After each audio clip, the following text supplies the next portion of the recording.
Hello everyone, Shrimati मोहरी देवी Tapadia girls college के YouTube channel में आपका फिर से स्वागत है। हम बैक्टीरिया ऑफ मेडिकल इंपॉर्टेंस पढ़ रहे थे, वैसे बैक्टीरिया जो कि पैथोजेनिक होते हैं या फिर डिजीज़ कॉज करते हैं, उन बैक्टीरियाज़ के बारे में पढ़ रहे थे। कुछ ग्राम पॉजिटिव बैक्टीरियाज़ के बारे में हमने ऑलरेडी डिस्कस कर लिया और पिछले वीडियो में हमने ग्राम नेगेटिव बैक्टीरिया के बारे में स्टडी किया। उसी सीरीज़ को आगे बढ़ाते हुए हम एक और ग्राम नेगेटिव बैक्टीरिया के बारे में स्टडी करेंगे। बेसिकली हमने बोला था कि निसेरिया जो है बैक्टीरिया जीनस, उसको दो पार्ट में हमने यहाँ पे डिवाइड किया। दो भाग हमें पढ़ने थे, एक निसेरिया गोनोरिया जिसको हमने पिछले वीडियो में पढ़ लिया, और आज का जो टॉपिक होगा, आज का जो बैक्टीरिया है जिसके बारे में पढ़ना है वो है निसेरिया मेनिनजाइटिडिस।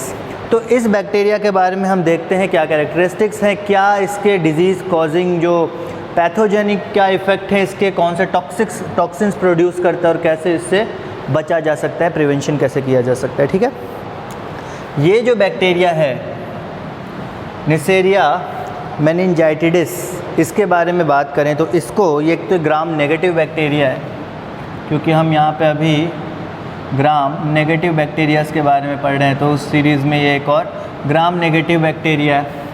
इसकी बात करें तो इसको अपन मेनिंगोकोकस भी बोल सकते हैं।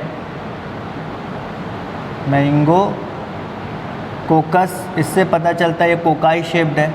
कोकस है तो कोकाई शेप्ड मतलब राउंड शेप्ड बैक्टीरिया है। नॉर्मली पेयर में पाए जाते हैं, इसलिए डिप्लोकोकस भी बोला जा सकता है। उसके अलावा नॉर्मली ये जो बैक्टीरिया है वो एशिया और अफ्रीका, ये दो कॉन्टिनेंट है जहाँ पे ज़्यादा मात्रा में पाए जाते हैं और बीमारी ज़्यादा मात्रा में कॉज करते हैं। ठीक है, ऑकर्स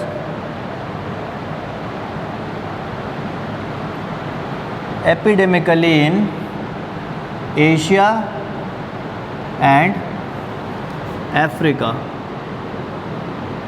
एशिया और अफ्रीका में ज़्यादा मात्रा में पाए जाते हैं। ठीक है, और ये जो है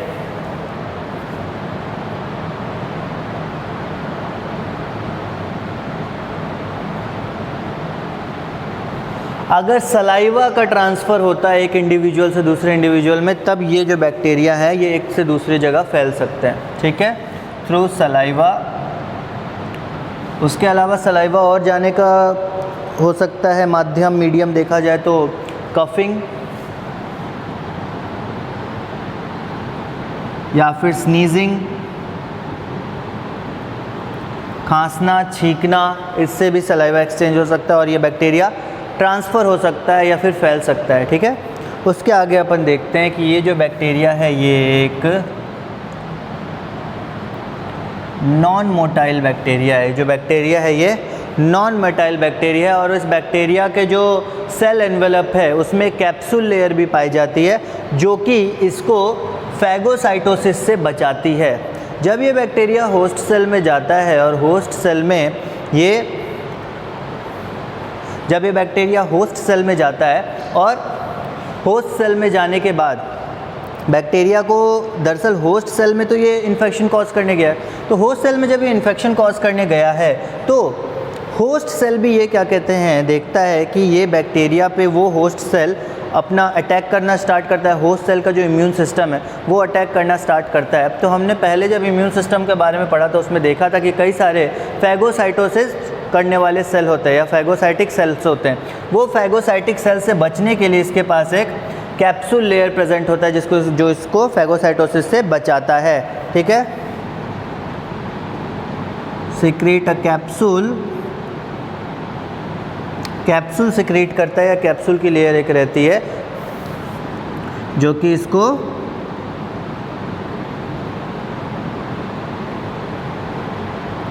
फैगोसाइटोसिस से बचाती है। ठीक है, जो कि इसको फैगोसाइटोसिस से बचाती है, प्रिवेंट इट फ्रॉम फैगोसाइटोसिस। ठीक, ये तो था निसेरिया मेनिनजाइटिडिस का नॉर्मल आपका एक देखा जाए तो इंट्रोडक्शन। अब आगे देखते हैं इसके बारे में थोड़ा डिटेल, कल्चर के बारे में पढ़ते हैं कि इसको कल्चर कैसे किया जा सकता है।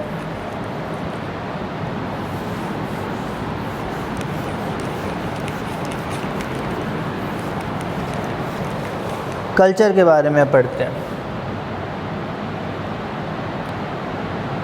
कल्चर करने का मतलब ग्रो करना इसको, ठीक है।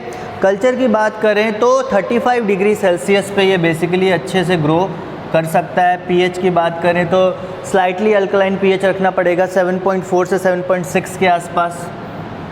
पीएच की बात करें तो 7.4 से 7.6 के आसपास का हमें पीएच देना पड़ेगा। उसके बाद जो भी मीडियम हम प्रोवाइड करेंगे कल्चर मीडिया, उसमें 5 से 10% CO2 का कंसंट्रेशन रखना पड़ेगा।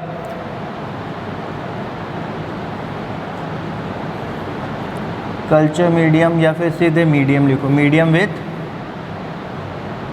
5 to 10% CO2, 5 से 10% CO2 होना चाहिए। उसके बाद आप देखें कि अगर सॉलिड मीडियम की बात करें तो सॉलिड मीडियम में ये कॉलोनी बनाता है जो कि राउंड कॉलोनी होती है, स्मॉल साइज़ की होती है, राउंड कॉलोनी होती है और ब्लू कलर की होती है। ठीक है, इन सॉलिड मीडियम में ये it forms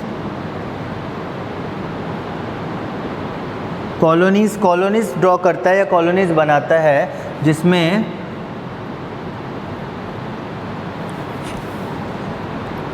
small, round and blue translucent cells are present. छोटे राउंड ब्लू कलर के ट्रांसल्यूसेंट सेल जो हैं वो प्रेजेंट रहते हैं इनकी कॉलोनीज़ में, जो कॉलोनीज़ ये बनाते हैं। हैबिटाट की बात की जाए तो हैबिटाट मतलब कहाँ मिलेंगे, तो ह्यूमन बींग्स में जो नेसोफेरिंजियल या नेजोफेरिंग्स का जो रीजन होता है, नेजोफेरिंग्स का रीजन मतलब नेज़ल कैविटी का रीजन, नाक के पीछे आपके अंदर वाला जो रीजन है वो नेज़ल रीजन है, नेज़ल कैविटी का रीजन है। और उसके अंदर जो स्ट्रक्चर जाता है फेरिंग्स का, वो जो बीच में पोर्शन होता है वो आपका नेसोफेरिंग्स का पोर्शन होता है, वहाँ पे ये पाया जाता है। Usually colonising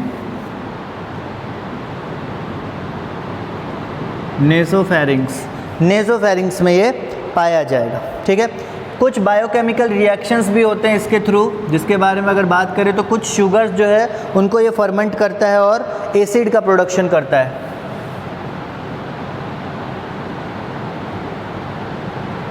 ferment some sugar and produce acid, कुछ शुगर फर्मेंट करके ये एसिड का फॉर्मेशन करता है। उसके बाद देखें तो ये कैटालिस रिएक्शन में भी पॉजिटिव होता है, ऑल्सो इनिशिएट कैटालिस रिएक्शन, या फिर देखें तो ऑल्सो प्रोमोट कैटालिस रिएक्शन।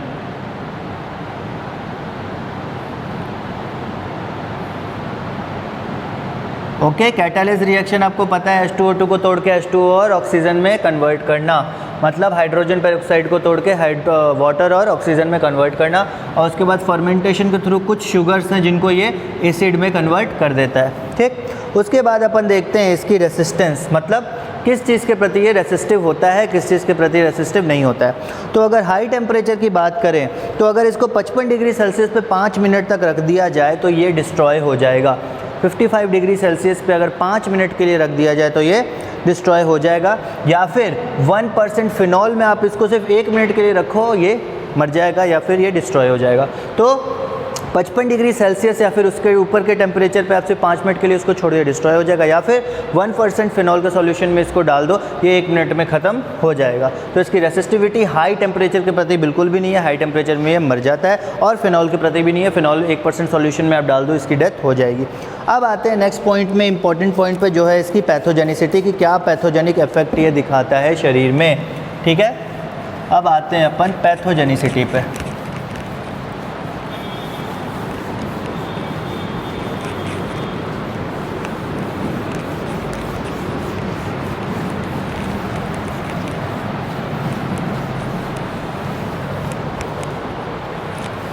अब अपन बात करें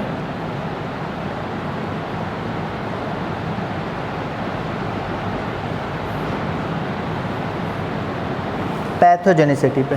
पैथोजेनिसिटी की अगर अपन बात करें तो ये नोज़ और माउथ के थ्रू जब बैक्टीरिया अंदर आ जाता है, ठीक है, तो नोज़ और माउथ के थ्रू अंदर आने के बाद सबसे पहले इसका टारगेट पॉइंट होता है CNS। Central nervous system. सबसे पहला टारगेट जो पार्ट होता है वो होता है सीएनएस। सीएनएस में ये मेनिंजेस क्या होते हैं? मेनिंजेस होते हैं सेंट्रल नर्वस सिस्टम या आपके ब्रेन को कवर करके जो लेयर्स रखते हैं, जो लेयर्स आपके ब्रेन की कवरिंग होते हैं, उनको पास करके या उनके थ्रू ये आपके सेंट्रल नर्वस सिस्टम में आ जाता है। ठीक है। Once the bacteria enters through mouth or nose,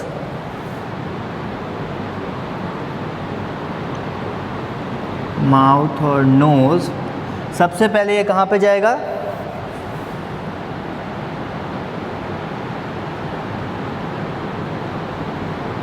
central nervous system, CNS। Central nervous system में सबसे पहले ये जाएगा मेनिंजेस के थ्रू।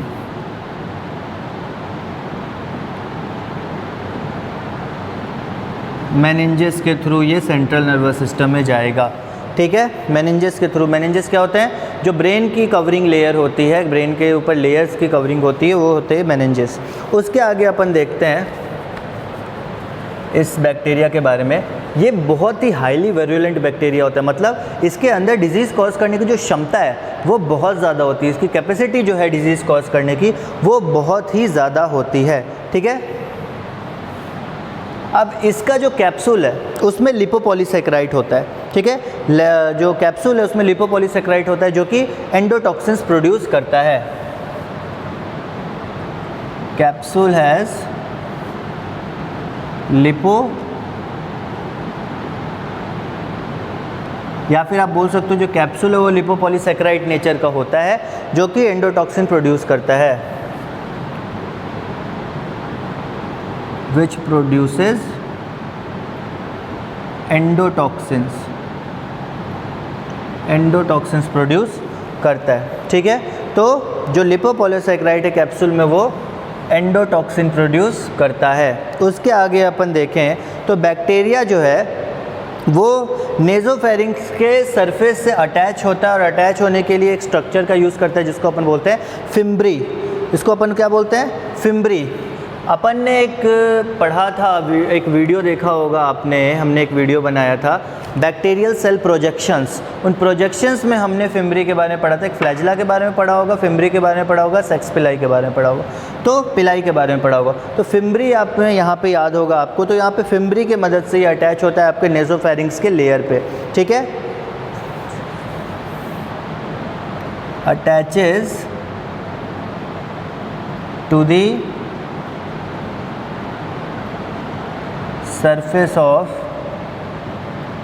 नेसोफेरिंक्स। नेसोफेरिंक्स के सरफेस पे अटैच होता है किसकी मदद से? By fimbriae. किसकी मदद से? फिम्ब्री की मदद से अटैच होता है, जिसके बाद ये जो है सीएनएस में जाया जाता है। After which it is carried into CNS। Fimbriae में अटैचमेंट के बाद इसको CNS से पहुंच जाता है, सेंट्रल नर्वस सिस्टम पहुंच जाता है। सबसे पहले आपके नेज़ोफेरिंक्स के जो वॉल होती है, नेज़ोफेरिंक्स की जो दीवार होती है, लाइनिंग होती है, वहाँ पे जो सेल्स प्रेजेंट होते हैं वहाँ पे जाके अटैच करता है। अटैच करने के लिए इसको एक स्ट्रक्चर की ज़रूरत पड़ती है जिसको अपन फिम्ब्री बोलते हैं। ये फिम्ब्री इसके सेल सरफेस पे मौजूद रहती है और उसके मदद से वहाँ पे अटैच करता है। वहाँ पे अटैचमेंट के बाद फिर ये वहाँ से मूव करता है सेंट्रल नर्वस सिस्टम की तरफ। सेंट्रल नर्वस सिस्टम में जो मेनिंजेस प्रेजेंट होते हैं उस मेनिंजेस के अंदर जाके फिर ये सेंट्रल नर्वस सिस्टम को इफेक्ट करता है, उस मेनिंजेस के अंदर चला जाता है। उसके आगे अपन देखते हैं कि ये क्या क्या कॉज कर सकता है।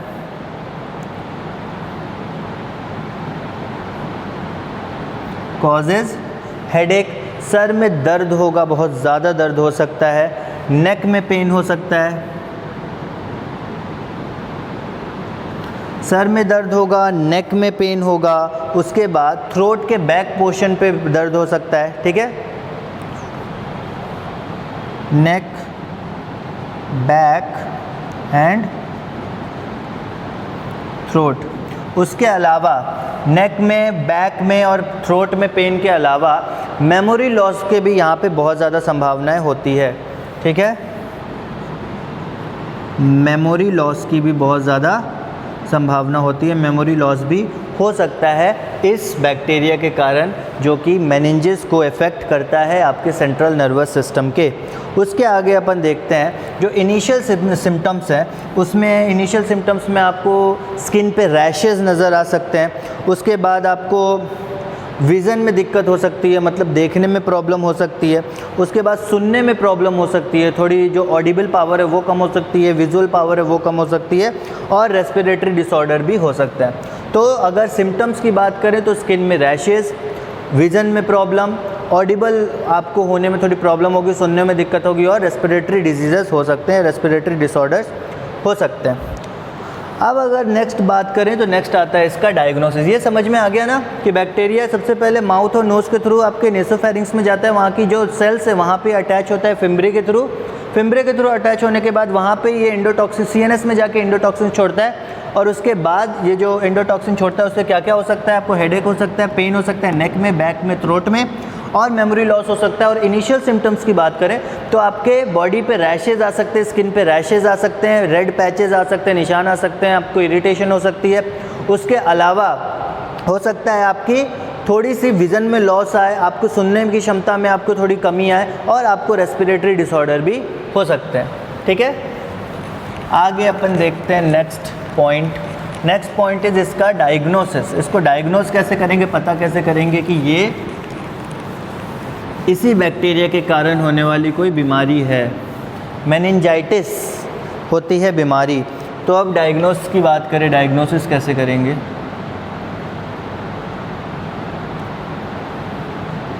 तो डायग्नोसिस की अगर बात करें तो कुछ यहाँ पे आपके सेरेब्रोस्पाइनल फ्लूइड जो है, जो आपके सेरेब्रोस्पाइनल फ्लूइड है, उस सेरेब्रोस्पाइनल फ्लूइड का सैंपल लिया जाता है, और ब्लड सैंपल्स भी लिए जाते हैं इसकी टेस्टिंग के लिए, या फिर ग्राम स्टेनिंग से भी हम चेक करते हैं कि ये बैक्टीरिया वही है या कोई और बैक्टीरिया से आपको इन्फेक्शन कॉज हुआ है। ठीक है, तो यहाँ पे ब्लड सैंपल्स लिए जाते हैं। ब्लड सैंपल्स के अलावा सेरेब्रोस्पाइनल फ्लूइड लिया जाता है, सेरेब्रोस्पाइनल फ्लूइड। तो ब्लड लिया जा सकता है या सेरेब्रोस्पाइनल फ्लूइड लिया जाता है। आर टेस्टेड फॉर डायग्नोसिस, या फिर ग्राम स्टेनिंग की जा सकती है, बिकॉज हमें पता है कि ये ग्राम नेगेटिव बैक्टीरिया है। और ग्राम नेगेटिव बैक्टीरिया क्या रिज़ल्ट देगा ग्राम स्टेनिंग में, ये आप सबको पता होगा अच्छे से।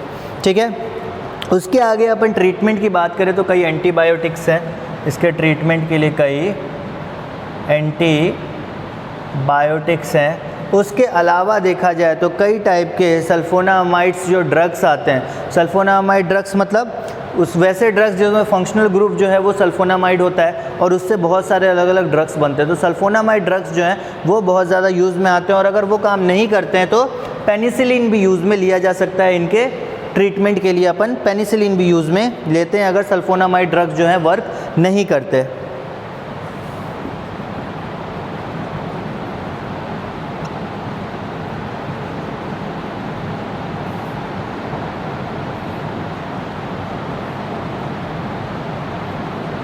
सल्फोनामाइड दिया जाता है पेशेंट को, और पेनिसिलिन भी यूज़ किया जाता है।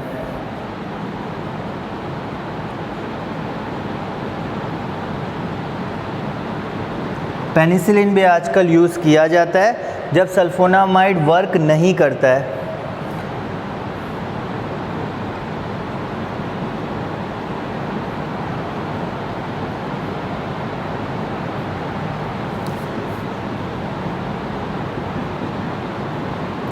जब सल्फोनामाइड वर्क नहीं करेगा तब पेनिसिलिन भी दिया जा सकता है।